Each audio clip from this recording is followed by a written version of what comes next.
일생을 살아가면서 많은 생각지도 않은 고통과 또 절망 속에 있는 분들, 심지어는 하나님에게 징계를 당했노라고 그래서 모든 것을 포기하고 싶어하는 그 어떤 이들에게 정말 위로가 될 수 있는 그런 귀한 말씀이 되겠습니다.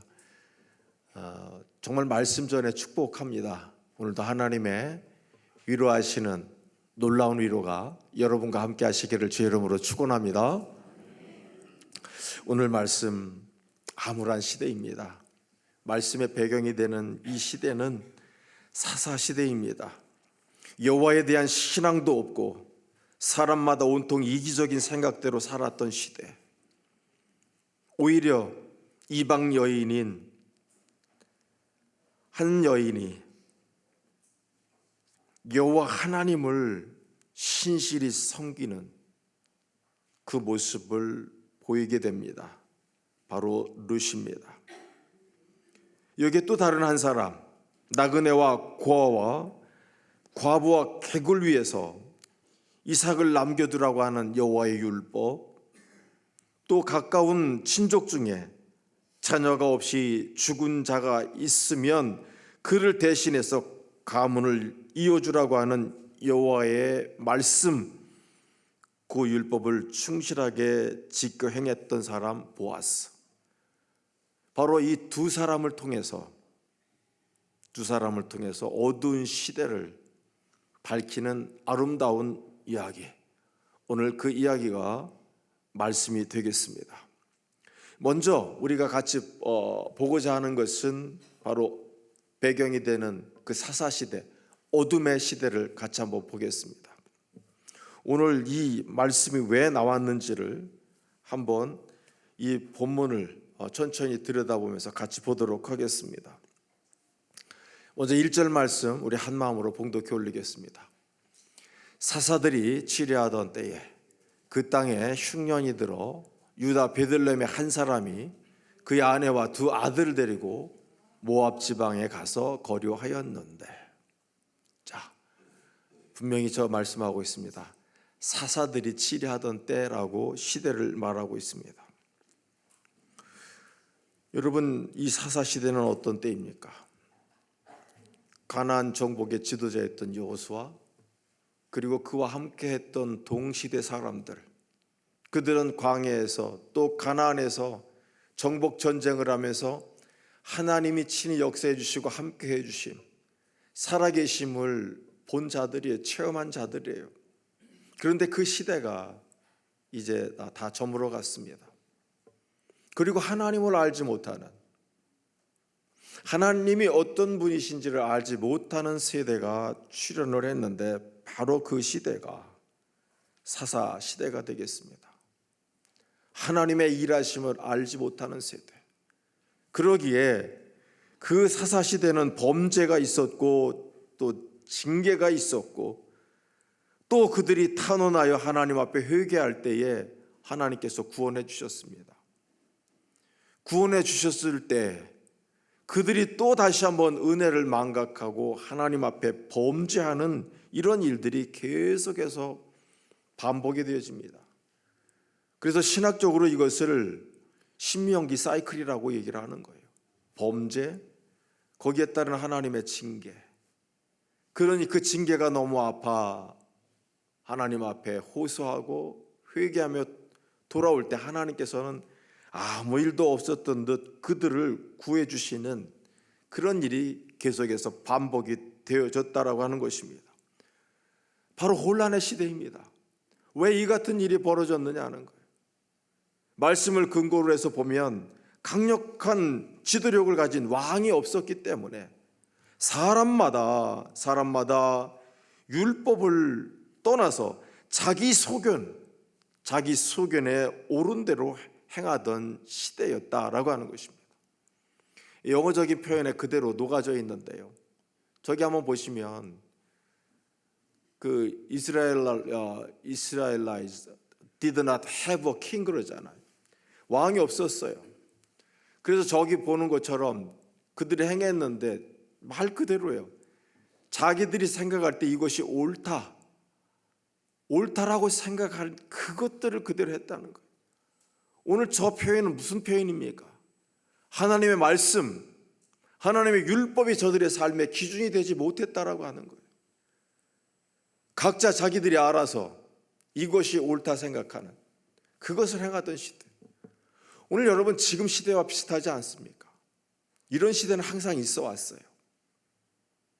지금 누가 말을 해도 어떤 것이 진리라고 말하지 않습니다. 진리가 없는 시대예요. 그냥 내가 주장하면 그것이 그대로 되는 시대가 되어서 서로 지금 혼란하고 이것을 어떻게 해결해야 될지, 그래서 너무나도 지금 갈등이 많은 시대를 살아가고 있습니다. 이런 시대가 여러분 사사시대예요. 오늘 그런 가운데 여기 지금 베들레헴에 한 사람이 있었습니다. 오늘 이 한 사람은 엘리멜렉입니다. 나중에 보면 나오미와 함께 부부예요. 이들은 어떻게 보면 시대를 대표하는 사람들이에요. 이 한 가정을 들여다보면서 그 시대가 어떠했는지를 우리가 알 수 있는 겁니다. 말씀이 없던 시대에 그 시대를 살아갔던 한 가정의 삶이 어떻게 흘러갔는지를 이 말씀을 통해서 볼 수 있기를 바랍니다. 오늘 이렇게 어두운 시대, 암울한 시대, 특별히 이 베들레헴이라고 하는 작은 도시, 이 작은 도시였지만은 이러한 죄악의 중심에 섰던 곳이 놀랍게도 이 베들레헴이었습니다. 가장 힘들고 어려운 환경 속에서 엘리멜렉과 나오미가 살고 있었습니다. 그러던 중 말씀에 의하면 그 땅 베들레헴에 흉년이 왔습니다. 오늘 여러분, 이 흉년, 젖과 꿀이 흐르는 하나님이 주신 이 축복의 땅에 흉년이 든 원인이 무엇일까요? 우리는 미루어 짐작할 수 있습니다. 사람마다 자기 소견대로 옳은 대로 행했던 시대. 사실 그 가나안 땅은 어떤 땅입니까? 축복의 땅이에요. 달래 축복의 땅이 아니라 하나님이 간섭하시고 함께 하시기 때문에 축복의 땅이었습니다. 이곳은 인간적으로 강우량이 적은 곳이에요. 비와 이슬을 합쳐야 겨우 농사를 지을 수 있었던 땅.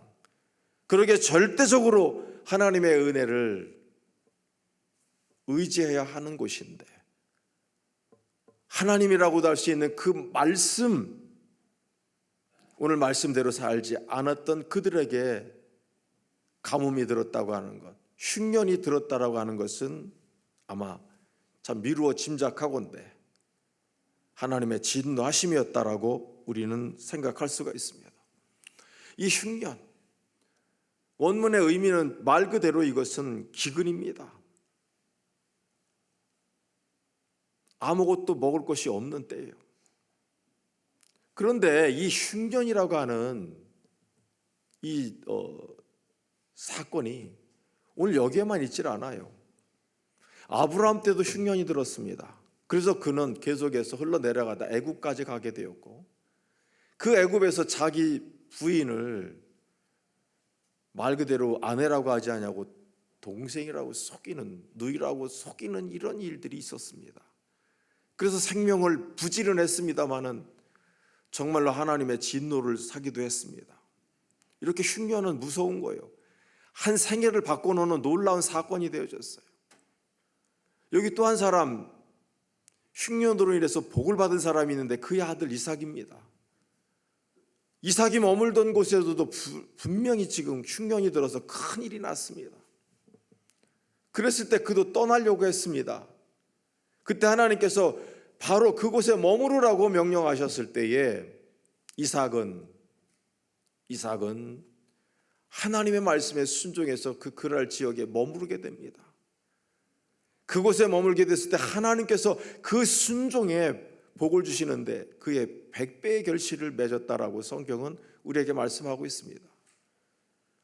흉년이라고 다 어려웠던 것이 아니라 이렇게 하나님이 무엇인가를 바꿔내시는 엄청난 계기가 되었다는 사실을 우리는 분명히 알아야 합니다. 여기 정말 여러분 흉년하면 생각나는 사람 또 있지 않습니까? 요셉이에요. 흉년이 들었을 때 하나님이 주시는 그 지혜를 가지고 그 기근을 준비하고 7년 동안 모으고 7년 동안 닥친 그 흉년을 잘 관리하는 이 일을 통해서 한 나라의 총리가 되어지는 엄청난 사건이 벌어졌습니다. 흉년, 그것은 분명히 어려운 것입니다. 우리를 파멸로 몰아갈 수 있는 엄청난 힘을 가지고 있는 사건이에요. 그런데 오히려 이 흉년이라고 하는 엄청난 이 사건이 우리에게 오히려 기회도 될 수 있다는 거예요. 오늘 여러분 혹시 인생을 살아가다가 나 스스로 흉년이 들었다고 생각하는, 기갈이 들었다라고 생각하는, 파멸에 이르렀다라고 생각하는 분들이 있으시거든 오늘 이 말씀을 통해서 위로받으시기 바랍니다. 오늘 여러분 흉년이라고 하는 것은 무서운 게 아니에요. 그것을 극복하면 오히려 축복의 기회가 될 수 있다라고 하는 것입니다. 실제로 구약에선 이 기근 종종 하나님의 심판 도구였습니다만 오히려 어떤 일을 구원하고 축복을 주시는 그런 놀라운 계기가 되었다라고 하는 것입니다. 가나안 땅에 이렇게 기근이 밀어닥치자 한 사람, 오늘 나중에 보니까 엘리멜렉입니다. 나오미, 그들은 생존을 위해서 약속의 땅 베들레헴을 떠나 다른 곳을 향하게 됐습니다. 바로 모압 땅이었습니다. 말씀에 의하면 그들은 모압에 거류했다고 했습니다. 이 거류라고 하는 것은 영원히 살려고 하는 생각보다는 잠시 머무는 것을 거류한다라고 표현을 하고 있습니다. 비록 이스라엘과는 혈연적인 관련이 있습니다.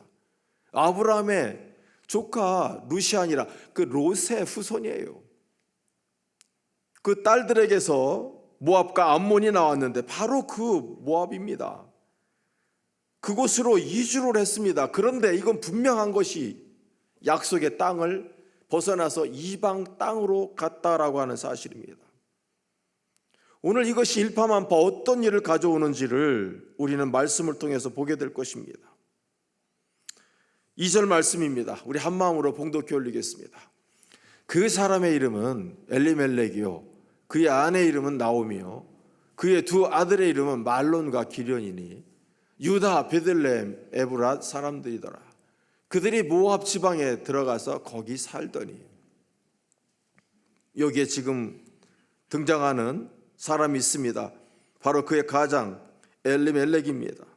그리고 그의 아내 이름은 나오미입니다. 그리고 보시는 것처럼 아들 둘이 있었는데 말론과 기련입니다. 엘리멜렉, 그 이름의 뜻이 무엇입니까? 하나님은 왕이시다는 거예요. 또 왕이신 하나님. 혼란한 시대, 왕이 없어 부패하고 썩어지고, 그래서 하나님 앞에 끊임없이 범죄하고 있는 그 땅에서 오늘 하나님은 왕이십니다라고 고백하는 이 가정, 대단한 가정이지요. 정말 하나님이 통치하시기를 바라는 그 마음에서 이름을 지을 만큼 그 가정은 신실했던 가정이었다고 보여집니다. 나중에 오늘 본문으로 삼았던 그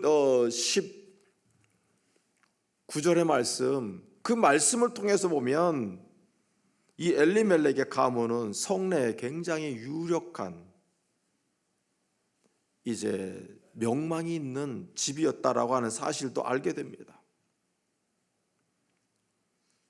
오늘 그가 성내에 어떻게 보면 모범이 되어야 할, 많은 사람들이 보고 따를 만한 그런 위치에 있는 사람이 자기의 거처를 오늘 옮기게 되었다는 거예요. 우리가 여기서 생각해 볼 수 있는 것이 그것입니다. 지금 만일 베들레헴에만 지금 가뭄이 들었다고 그러면 아마 베들레헴을 떠나서 이스라엘의 다른 곳으로 이주를 할 수도 있었을 거예요. 그런데 이방 땅으로 간 곳을 보아서 이스라엘 전역에 지금 기근이 들었다라고 보여져요. 엄청난 일이 지금 그 땅에 벌어졌는데 그 일을 당한 한 사람이 판단하고 행동하는 것, 이것은 굉장히 중요한 거예요.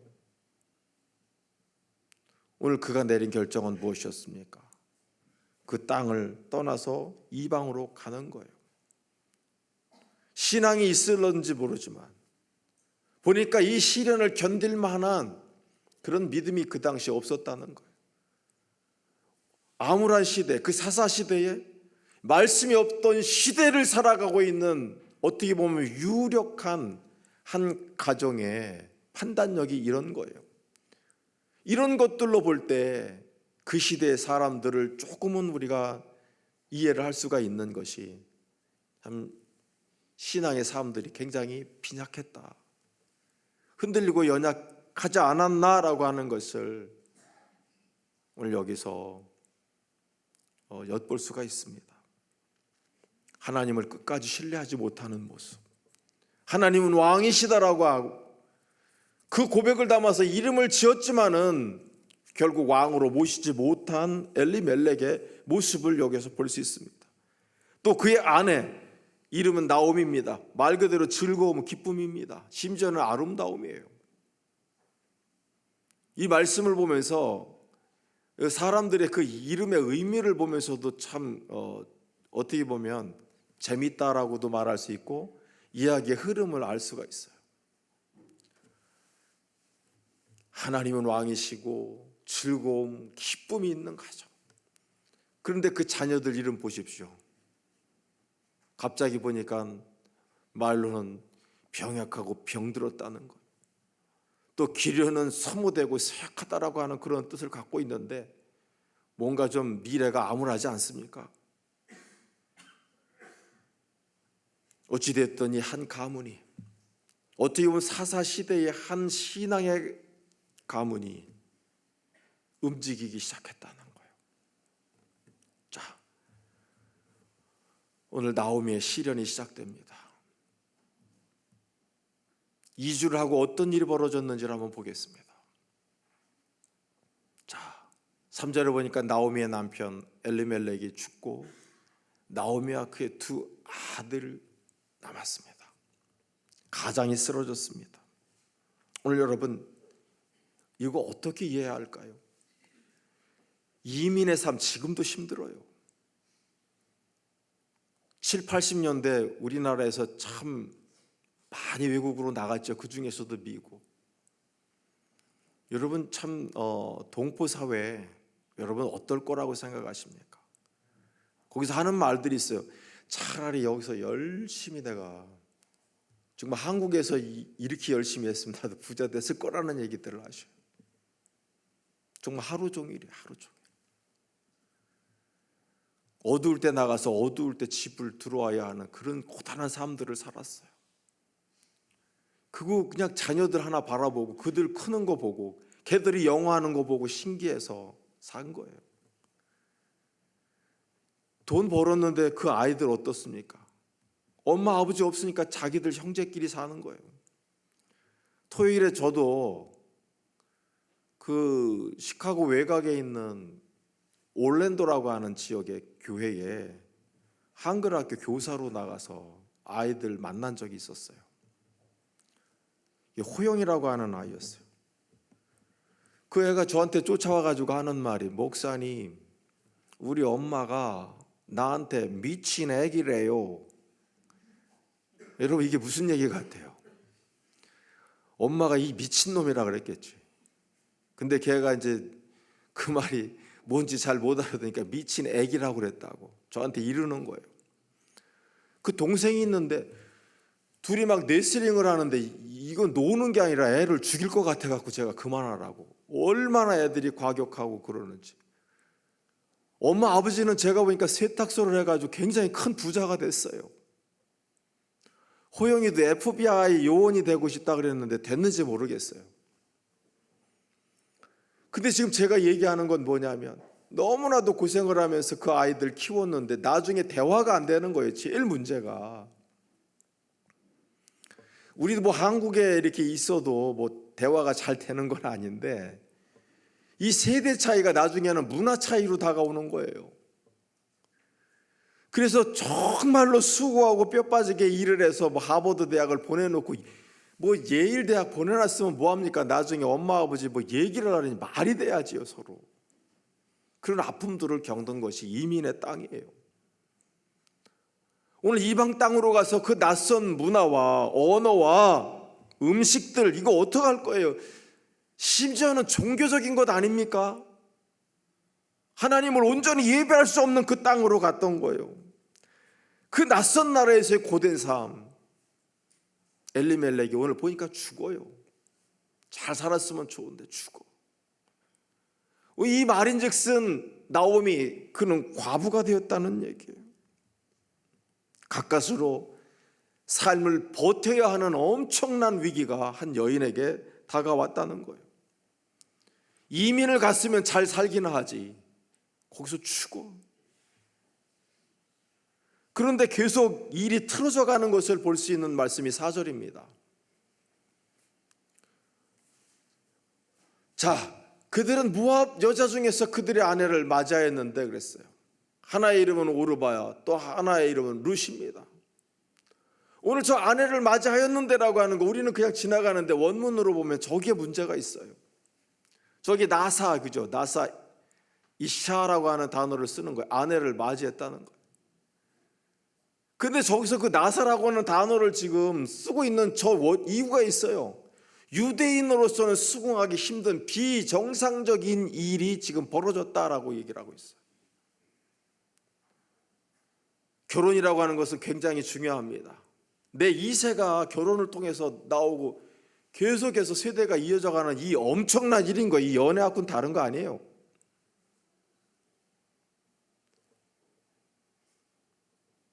비록 그들이 떨어져 있다고 할지라도 아브라함처럼 자기의 종자를 보내서 자기 고향에서 자기 며느리를 데려오는 이런 일들이 있었잖아요. 먼 곳도 아닙니다. 사실은 충분히 보내서 약속 있는 딸들을 데리고 와서 아들들을 결혼시킬 수도 있는 그런 조건이 있었습니다만 그 가정은 여전히 지금 이주를 하는 잘못을 범했을 뿐만 아니라 아들들을 결혼시키는 이 일마저도 하나님의 진노를 살 만한 일들로 지금 진행이 되고 있더라는 거예요. 오늘 그 며느리들의 이름을 통해서도 암시하는 것이 있습니다. 오르바입니다. 이것은 목이나 등을 얘기를 하는 거예요. 나중에 누가 여러분 나오미를 떠났습니까? 등을 돌린 자. 오르바는 나중에 어머니를 그대로 떠났습니다만 룻은 시어머니 나오미의 친구가 되어주잖아요. 저것도 의미하는 바가 큰데요. 어찌되었든 이 같은 일들이 지금 벌어지고 있습니다. 계속해서 잘못된 판단이 이어지고 있는 그 가정의 모습을 볼 수가 있습니다. 이런 가운데 결정적인 일이 벌어집니다. 5절 말씀 보겠습니다. 말론과 기륜 두 사람이 다 죽고 그 여인은 두 아들과 남편의 뒤에 남았더라. 잘 살아보려고 흉년을 피해서 기근을 피해서 이민을 갔는데 그곳에서 잘 살았으면 좋은데 남편도 죽고 아들들도 죽는 이제 자기 혼자만 남는 일이 벌어졌다는 거예요. 어려움에 대해서 이제 돌이킬 수 없는 절망으로 빠져드는 한 여인의 모습을 볼 수가 있습니다. 하나님은 왕이시다. 기쁨이다라고 하는 그 이름이 무색한 하나님의 통치는 느껴지지 않고 기쁨이라고 하는 것은 조금도 찾아볼 수 없는 현실. 그녀가 경험하고 있는 것은 하나님의 침묵과 깊은 슬픔만 남아있는 이 시간. 오늘 여러분들에게도 이런 순간이 없는지요? 무엇인가 잘 해보려고 했던 그 일이 틀어져서 잘못되어져 있는 이 현실. 외람 때지만 저희 그 가정 얘기를 좀 하나 하겠습니다. 가끔 제가 얘기를 합니다마는 저희 고향교회가 901년도에 세워진 교회예요. 다음 주일날 그 고향 1년 선배가 장로로 피택이 되어져서 임직식을 하는데 초대를 받았어요. 순서를 맡아달라 해서 저도 참 마음으로 좀 기도하면서 준비하고 있는 중인데, 그 교회 설립하신 분이 저희 할머니 아버지시고 초대 영수님이셨습니다. 아무것도 없는 집이었다고 그래요. 그리고 선교사들을 대접을 한 거예요. 그릇 빌려오고 쌀도 구워다가 밥을 해드리고, 침대가 없으니까 문갑을 깔아가지고 거기에 침대처럼 이불 해드리면서 섬기는, 그 섬김을 통해서 하나님이 복을 주셨는데, 제가 평택 그 서탄 면입니다. 그 면에서 가장 부자가 되더래요. 그런데 이 집도 오늘 여기에 보니까 이 엘리멜렉의 집처럼 잘못된 판단을 했는데 재산을 팔아가지고 영등포로 이사를 간 거예요. 그 당시에 작은아버지가 이 얘기를 하면서 저에게 해주신 말이 이거예요. 그 지역, 우리 하나님께서 복을 주신 것은 그 지역과 그 교회를 섬기라고 복을 주셨는데, 그 할머니에겐 남동생이 있었는데 저는 평택 할아버지라고 엄청 오시면 찝차를 타고 나타나시면 막 자랑스러워서 우리 할아버지라고 제가 자랑을 했던 분이 있었는데, 그분 공부시킨다고 영등포로 가셨던 거예요. 결론 아시겠죠? 쫄딱 망했습니다. 쫄딱 망했어요. 망한 이유요? 그 회화리 교회 그거 섬기라고 복을 주셨는데 그거 가지고 자식 잘 되려고 이사 가니까 망했다고 작은아버지가 그렇게 말씀하셔요. 망한 곳으로 끝났으면 제가 이 얘기 안 할 거예요. 정신 차리고 다시 평택에 내려오셔서 평택 시내에 또 다른 교회를 개척하셨어요. 이것도 보니까 섭리예요. 어찌되었든요, 여기에 보니까 고난에 고난이 겹쳐졌습니다. 이제 나오미가 할 수 있는 것은 구걸뿐입니다. 과부가 된 여인이 할 수 있는 것은 구걸과 몸을 파는 일이었는데 그건 아니잖아요. 그러는 가운데 이 소망이 없는 이 순간에, 인생에서 정말 바닥 더 내려갈 바닥도 없는 그런 처지가 되었을 때 고향에서 소식이 들려옵니다. 베들레헴의 기근이 끝났다고. 이 소식을 전해들은 나오미는 고향으로 돌아갈 결심을 합니다. 그런데 그 여인의 마음에 걸리는 것이 두 며느리였습니다. 자기는 돌아간다 해도 그들은 만일 자기와 동행한다면 이방인으로서 이스라엘의 그 선민의식 가운데 그들이 살아갈 수 있을까? 앞날이 창창한 그 며느리들, 자기 친족에게로 돌아가기를 강력하게 원했지만 오늘 한 사람 오르바는 등을 보이고 울면서 이별을 했습니다. 그러나 오늘 첫째 며느리 룻은 당신의 하나님이, 그리고 당신의 백성이 나의 하나님이 되고 나의 백성이 될 것입니다라고 하는 선언을 한 후에 죽어도 어머니 쫓아가겠다라고 하는 이 마음을 어머니에게 보입니다. 결국 나오미는 오늘 본문 말씀해 보니까 이 룻과 함께 베들레헴으로 돌아옵니다. 고통과 절망 속에서 친구가 되어주고 있는 이 룻을 보십시오. 여러분, 친구는 하나님이 주시는 선물인 줄 믿습니다. 친구 너무 소중한 거예요. 우리 혼자 왔잖아요, 각자. 그런데 이렇게 교회 식구들 같이 모여서 예배할 수 있어서 얼마나 감사해요. 여기도 친구고요. 그 동창들 있어요. 여러분, 동창들 뭐가 좋을까요? 많은 사회 친구들도 있습니다만 같이 늙어가잖아요. 막 얘기하더니 어머 무릎 아파. 우리 너도 그러니 나도 무릎 아파. 같은 세대를 느끼면서 친구들끼리 보면서 약간 머리가 뭐 빠졌으면 너도 대머리가 돼가는구나. 그러면서 서로 위로받는 거 아니에요? 나만 그러는 것이 아니고 이제 그래서 같이 늙어가면서 시간들을 같이 한다. 얼마나 소중한 존재예요. 이 친구들 함부로 대하는 사람 안 돼요. 정말 감사하고 같이 가야 돼요. 뭐 다른 얘기가 됐습니다만 어찌되었든 동행을 붙여주셔서 룻, 나오미에게 같이 할 수 있도록 인도해 주시더라는 거예요. 오늘 이제 이게 배경이 되어져서 오늘 말씀이 이제 시작되어지는데요. 짧게 하겠습니다. 19절. 이런 모든 배경을 알아야 오늘 말씀이 이해돼요. 19절 말씀입니다. 자, 이에 두 사람이 베들레헴까지 갔더니 그랬어요. 베들레헴에 이를 때에 온 성읍이 그들로 말미암아 떠들며 이르기를 이가 나오미냐. 오늘 무슨 일이 벌어진 것 같아요? 바닥까지 떨어졌던 한 여인, 금이 환향이 아니라 어떻게 보면 초라한 모습으로 더 내려갈 곳도 없는 그 처참한 모습으로 바닥까지 내려간 사람이 고향으로 돌아왔습니다. 근데 놀라운 일이 이런 거예요. 보니까 성읍에 그들로 말미암아 떠들었다는 거예요. 떠들었다.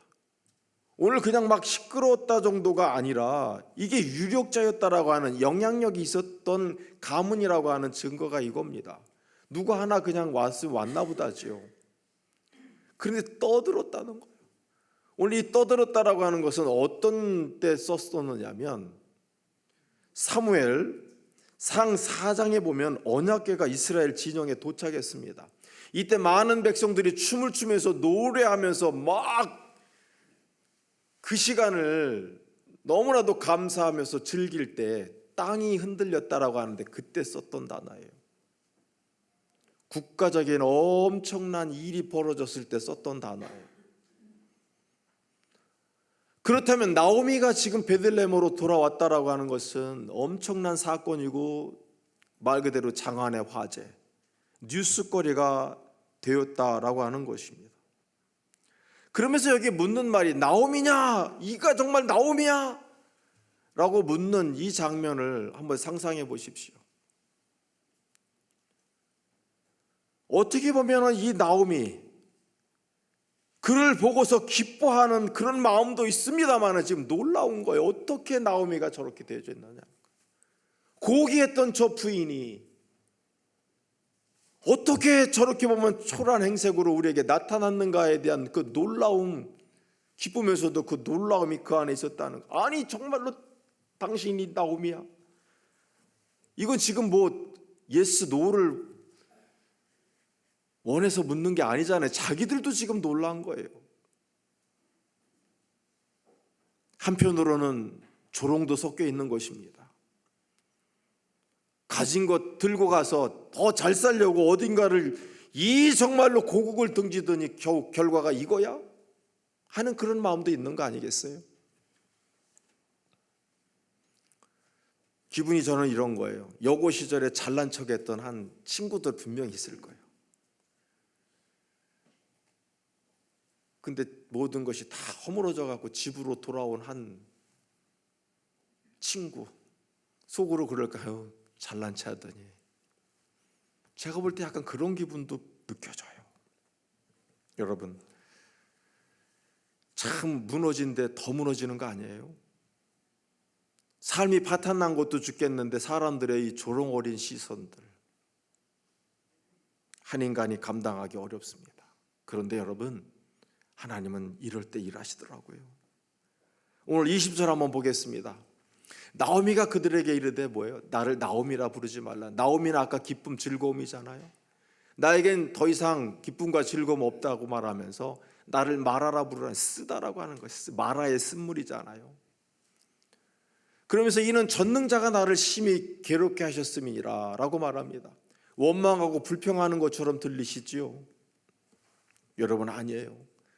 여기에 전능자라고 하는 저 표현을 보십시오. 여기에 나오미의 신앙이 있었어. 사람들의 시선 이런 것들이 그에게는 문제가 되지 않았습니다. 사람들의 조롱이 그 여인을 쓰러뜨리지 못했습니다. 전능자라고 하는 건 샤다이예요. 여호와 얘기할 때 야훼 하나님 할 때 여호와도 있으면 엘 샤다이라고 하는 거예요. 전능하신 하나님이라고 할 때 엘 샤다이예요. 저것은 유한한 우리 인간과 구별되는 어떤 이름이기도 하지만은요, 황폐시키고 파멸시킨다는 거예요. 이중적인 그런 의미를 가지고 있는데, 만일 정말 하나님이 원하시는 그 길을 걸어간다고 하면 한없는 축복을 부어주시는 하나님이시기도 하지만, 어긋난 길을 걸어갈 때는 여지없이 공의로 심판하시는, 파멸시키시는 하나님이다라고 하는 그런 의미를 지금 가지고 있는데, 이것은 놀라운 나오미의 고백이고 신앙인 거예요. 전능자 하나님을 오히려 인정하고 있는 그런 신앙의 언어다라고 하는 것이에요. 오늘 이 표현을 하는 것은 하나님에게 지금 자기 자신을 뉘우치고 있다라고 하는 것을 보셔야 돼요. 놀랍지 않습니까? 저거 지금 불평하는 거 아니고 하나님 앞에 뉘우치는 거예요. 오늘 21절 한번 보겠습니다. 자, 잘 보세요. 내가 풍족하게 나갔더니, 그죠? 여호와께서 내게 비어 돌아오게 하셨느니라. 내가, 그죠? 나는 풍족했어. 그랬더니 풍족할 때 나가버렸어. 그런데 여호와께서는 비게 갖고 나를 돌아오게 하셨다라고 말하잖아요. 여러분, 참 모자라면 내 안에 이 풍부함 때문에 내가 망하기도 하는 거예요. 풍부함이 나를 버려요. 없으면 차라리 겸손한데 있어가지고 난리 나는 경우도 있는 거예요. 그런데 여호와께서는 어떻게 비어서 돌아오게 하시다. 저 비인 거를 싫어하지 마세요. 오늘 이게 나오미 처지 아닙니까? 여러분, 비게 되는 것을 두려워하지 마세요. 이것은 제가 볼 때 하나님의 또 다른 사랑의 모습이에요. 때로 하나님 이거 하는 거예요. 건방지고 교만하고 머리 든 자들을 치셔서 겸손하게 하시는 하나님이신 거예요. 비게 하시는 거예요. 비게. 비어 있으니까 이제 채울 수 있잖아요. 내 소견대로 살면서 풍족하니까 나갔는데 하나님께서는 이제 말씀으로 채워주시려고 오늘 저렇게 말씀하시잖아요. 그러면서 이런 말 하는 거예요. 그거 보셨죠? 여호와께서 나를 징벌하셨구나 그래요. 여러분, 저 징벌했다고 하는 거 직역해 보겠습니다. 자신의 행동에 대해서 여호와께서 반대 증언을 하셨다. 이게 무슨 얘기냐면 법정 용어예요. 잘 들어보세요.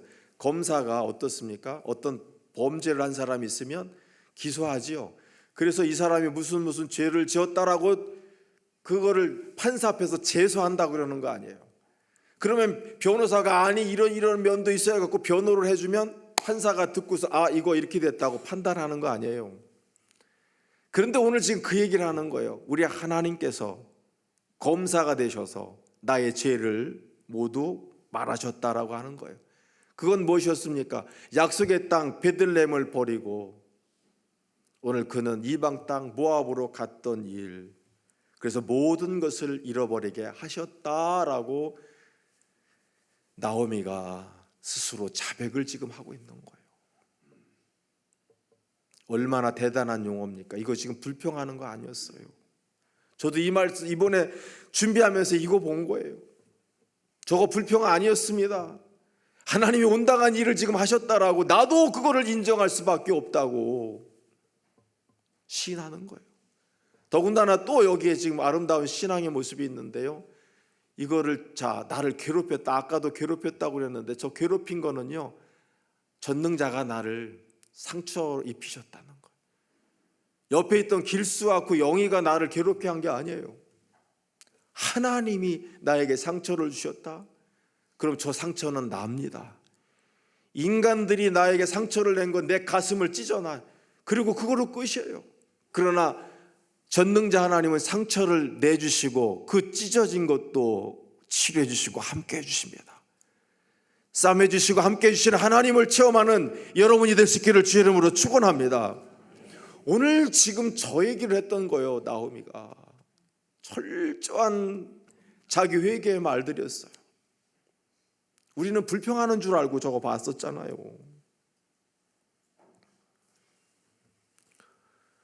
상처를 주셨던 하나님이 결국 나를 치료해 주시리라고 하는 그 기대. 이 기대 속에 22절 마지막 절입니다.